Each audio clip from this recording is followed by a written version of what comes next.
अरे सगळी देवाची लेकरं आहे आणि देव भावाचा भुकेला आहे. त्याला नियमांच्या चौकटीत अडकवू नका. अगं नियम आणि विधी हे माणसाच्या सोयीसाठी आहेत.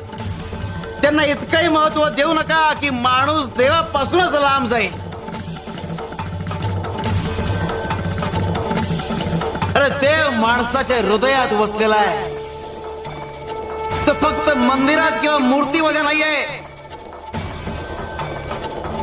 तो प्रत्येक श्वासात आहे, प्रत्येक देहात आहे, प्रत्येक आत्म्यात आहे. जो देव मानवात आहे त्याचं हृदय दुखावलं की तो देवही दुखावला जातो. देवाच्या कृपेचा वर्षाव होण्यासाठी आपल्याला